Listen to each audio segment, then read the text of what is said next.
안녕하세요, 준티처입니다. 어느덧 2021년이 다 지나가고 있는데요.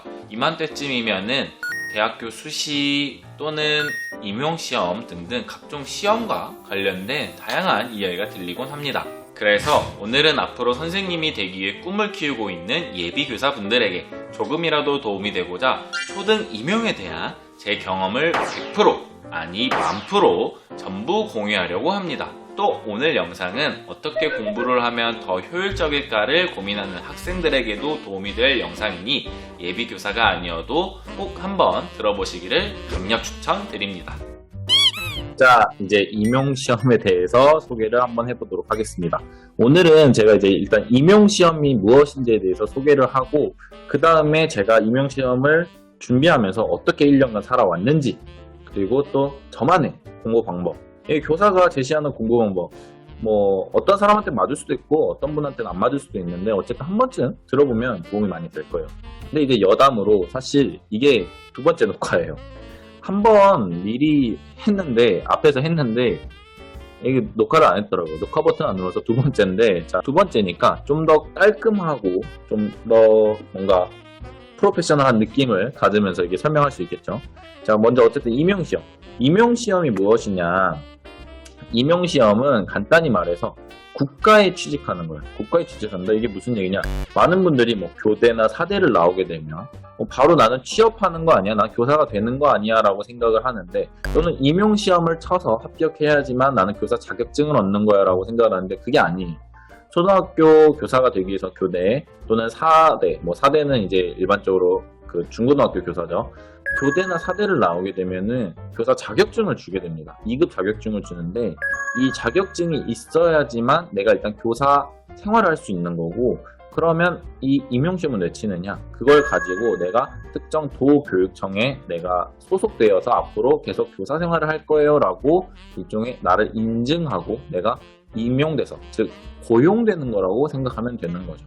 그러면 도대체 어디를 쳐야 되냐? 그거는 그해마다 너무 사람들이 다 좀 판단하기 다른데, 보면 아시겠지만, 어디 봅시다. 보면 알겠지만, 여기 보면은 선발 예정 분야 및 인원 이렇게 해가지고 제가 갖고 왔어요. 올해 거예요, 올해. 2021년에서 2022년 넘어갈 때, 즉 2022학년도에 선생님이 될 사람을 뽑는 그 임용시험 선발 인원인데, 초등학교 교사가 6명이에요, 6명. 광주, 이거는 광주거든요. 광주에서 6명 뽑아요. 이게 많이 안 뽑죠. 한 해 그 졸업하는 사람도 있을 뿐만 아니라 작년에 안 된 사람들도 있고 계속 안 됐던 사람들도 있을 거 아니에요. 그런 사람들을 다 포함해가지고 그 중에서 6명 뽑아요 라고 하는 거죠. 그러면 이렇게 쉽지 않은 것 같은데 도대체 어떻게 뽑느냐, 이 시험은 도대체 어떻게 이루어지느냐, 이게 궁금할 수 있죠. 그래서 준비했어요. 자, 이 시험은 이런 식으로 준비합니다. 이런 시험. 제 1차 시험. 1차 시험 같은 경우는 지금 11월 13일 지난번에 있었죠. 교직논술 교육과정, 한국사. 교육과정도 A, B로 나뉩니다. 그래서 교육과정 2개 하고 한국사를 치는데, 한국사는 예전에는 이 한국사 자체를 시험을 이때 임용 칠 때 같이 봤거든요. 근데 그러기에는 뭔가 효율적이지도 않고 인증이 제대로 안 된다고 판단이 되었나 봐요. 그래서 이제 한국사 능력 검정 시험으로 우리 일정 급수를 따와야지만 되는 건데요. 이거 같은 경우는 2016년쯤에 바뀌었어요. 제가 알기로는. 이게 왜냐면 제가 그 당시에 이제 임용을 치려고 했었던 때였기 때문에, 제가 그때 경험한 바에 의하면 또는 기억한 바에 의하면 그 첫 시작이 저였던 걸로 기억해요. 어쨌든 그건 이제 여담이고, 그럼 교직논술 교육과정 A, B 이게 어떤 식으로 이루어지느냐, 이거에 대해서 뒤에서 조금 더 자세히 설명할게요. 교직논술 끝나고 나면 교육과정 A, B를 진행하는데 이게 시간이 안 길어요. 60분, 70분씩 밖에 안 됩니다. 자, 그 다음 이걸 합격하게 되면 어떻게 하느냐, 2차 시험. 2차 시험을 봐야 되죠. 2차 시험은 하루에 안 합니다. 이제 3일 동안 거쳐져요. 3일이나 된다고. 엄청 길어요. 엄청 길어. 근데 이게 하루에 그러면은 막 하루 종일 하고 있느냐, 그런다기보다는 대기 시간이 엄청 긴 시험입니다. 그래가지고 교직 적성 심층 면접에 대한, 즉 간단히 말하면 면접 보는 거예요. 면접. 교사로서 얼마나 제대로 된 자질을 가지고 있는지, 그리고 교사로서의 어떤 교육관은 어떻게 형성이 되었는지, 뭐 이런 것들에 대한 얘기를 하는 거죠. 그 다음 수업 실현. 수업 실현에 이제 말 그대로 진짜 수업을 하는 거고, 특별히 그 수업 중에서 조금 우리가 영어는 외국어기 때문에 따로 보거든요. 그래서 영어 면접 및 수업 실현은 또 그 다음날 봅니다. 이 세 가지 과정을 다 거쳐서 합격하면은 요거죠, 요거. 합격자 확인, 최종 합격을 진심으로 축하합니다. 여기 저 있어요. 제 이름 있는데, 제 이름 있고 제 개인정보가 있어서 좀 지워놨는데, 저는 감사하게도 여기 보이시죠? 8등 했어요, 8등. 자랑 맞습니다. 자, 어쨌든 8등을 했는데 이 8등을 하게 된 이 시험에 대해서 조금 더 자세히 얘기를 해볼게요. 1차 시험은 교직 논술 교육과정 A, B 이렇게 나뉜다고 했는데, 교직 논술이 뭐냐? 교직 논술은 말 그대로 내가 교사로서 어떠한 생각을 갖고 사는지에 대해서 글로 쓰세요 뭐 이런 개념인데, 사실은 이거는 그냥 글 쓰면 뭐 다 되는 거 아니야는 아니겠죠, 당연히 시험이니까. 이런 조건들이 있습니다. 내용들을 그럼 먼저 볼게요. 문제가 이렇게 나옵니다. 제가 확대해놨어요. 다음은 늦봄초등학교 부모님들의 대화가 부모 교육의 목표를 제시한 것이다. 가의 대화를 바탕으로 부모 교육이 부모 학생에 미치는 영향을 각각 두 가지씩 논하고예요. 내 생각을 쓰란 얘기예요. 그 다음에 부모들이 함께 모여서 자녀 교육의 어려움에 관해 이야기하는 것의 장점 두 가지를 논하고, 지금 두 가지 논하라 했죠. 그러면 당연히 이 네 가지가 다 포함돼야 된다. 그 다음에 나에서 제시한 부모 교육의 목표를 성취하기 위한 구체적인 방법을 두 가지 논하시오 이러면서 총 두 가지 해서 이렇게 나온다. 그러면은 이것만 그냥 딱 쓰면 되느냐, 이거 답이 없는 거 아니에요 라고 하는데, 사실 논술은 답이 좀 있습니다. 그 답을 있다기보다는 사실 평가 기준이 있는데, 여기에 보면은 이 배점이 정말 제일 중요합니다. 이 배점에 따라서 점수를 매기는데, 분량, 원고지 작성법, 체계성지, 이거는 논술의 요소죠. 논술의 요소. 그 다음에 논술의 요소 말고 논술의 내용적인 면도 하는데, 예전에는 어떤 뭐 교육 철학자에 의해서 이러한 것들을 논해라 뭐 이런 거, 가드너에 의해서 이러한 것들을 논해라 뭐 이런 얘기를 했는데, 요새는 그렇게 안 했는데 또 모르죠. 최근 들어서는 어떻게 트렌드가 바뀌었는지. 이거는 이제 많이 조금 작년 기출문제를 좀 보고 그 작년 기출문제를 봐야 돼요. 이거는 제가 임용치기 전 해의 시험 문제이기 때문에 굉장히 옛날 겁니다. 트렌드랑은 조금 안 맞을 수 있어요. 그냥 교직 논술이 무엇이다를 알려주고 싶어서 제가 갖고 온 거예요. 자, 그래서 이거는 근데 시간이 바뀌어도 안 변하는 공략법. 첫 번째, 많이 책을 읽으세요. 책을 읽는다는 거는 뉴스도 포함이겠죠. 왜냐면 시사 트렌드를 알고 글을 잘 쓰기 위해서는 결국 책과 뉴스를 멀리하면 안 됩니다. 제가 잘못한 거예요. 저는 사실 여기서 굉장히 점수가 나갔습니다. 거의 20점 만점인데 저는 한 6점 까였어요. 엄청 많이 까인 거거든요. 보통 그 당시 제 친구들 뭐 많이 까여도 4점 까였는데 저는 6점 까였어요. 그 다음에 많이 써봐라. 많이 써봐야 됩니다. 많이 써보는 것만큼 잘 능력이 향상되는 건 없어요. 전 많이 쓴다고 썼는데도 이게 상대적으로 글 쓰는 능력이 좀 떨어져서 그런지 안 되더라고요. 그 다음 마지막 세 번째, 집단지성이 최고다. 결국은 내가 쓴 글은 내가 보면 완벽하거든요. 내게 최선을 다했기 때문에. 그렇지만 다른 친구들, 특히 글 잘 읽는, 글을 평소에 많이 읽는 친구들 또는 글을 잘 쓰는 친구들, 이런 친구들에게 도움을 받으면 정말 도움을 많이 됩니다. 그 다음에 여기 그래서 1차 시험 교직 논술이 끝나면 와, 이제 이게 만만치 않았는데 교육과정은 더 만만치 않아요. 교육과정 여기 A, B가 있는데, 교육과정 A, B는 우리 학생들을 가르치는 모든 교과와 더불어서 나머지 어떤 정책적인 부분도 공부를 해야 되거든요. 그래서 교육과정 A 때는 국어, 영어, 음악, 사회, 도덕, 가생, 실과 이렇게 있습니다. 그 다음에 교육과정 B는 수학, 미술, 질생, 총론, 창의적 체험활동, 과학설생, 체육인데, 간단히 얘기하면 모르실 것 같은 거는 아마 바생은 바른생활, 1, 2학년이 배우는 도덕 정도라고 생각하면 돼요. 질생, 1, 2학년이 배우는 미술 정도, 뭐 미술이나 체험활동 정도. 실생, 1, 2학년이 배우는 과학, 뭐 이런 개념이에요, 약간.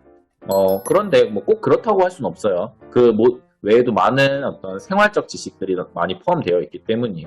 자, 어쨌든 이런 것들을 하고, 총론 창의적 체험활동은 뭐냐면, 총론은 간단히 말해서 그 당시에 교육과정이, 즉 어떤 학생들을 어떤 내용으로 가르쳐야 되는지가 어떻게 만들어졌는지 이론적 근거와 어떤 정부 정책에 대한 얘기고요.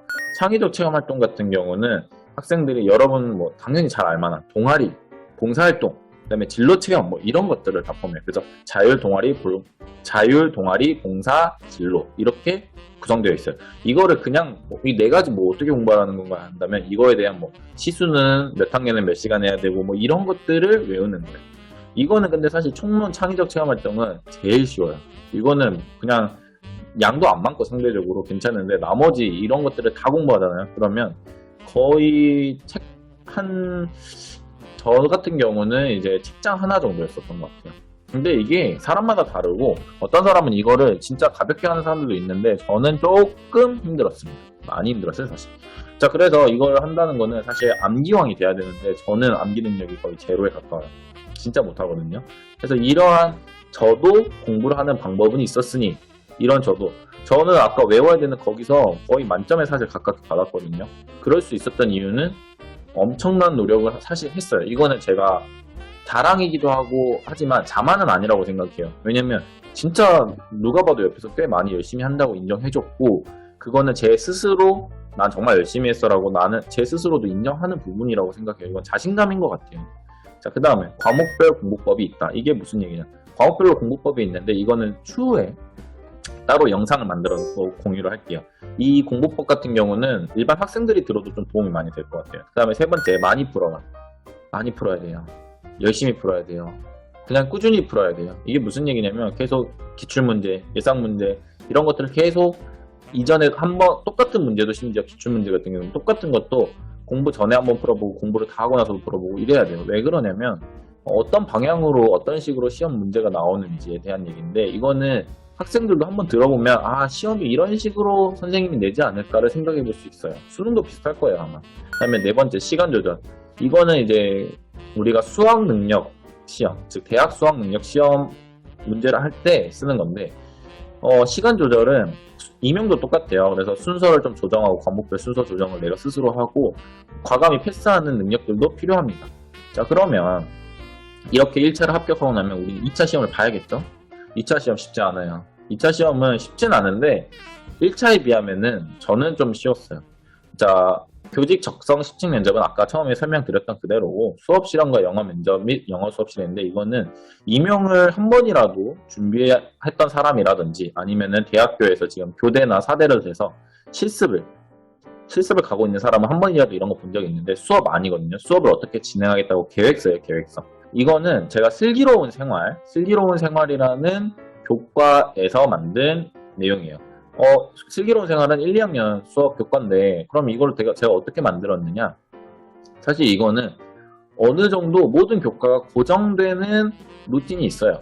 처음에 인사 시작하고 그 다음에 이전에 했던 거 복습하고 이런 게 있는데 이거는 형식적으로 하는 게 아니고 이 수업을 최대한 효율적이면서도 학습 목표에 최대한 잘 도달할 수 있게끔 만들어 놓은 일종의 장치 같은 거예요.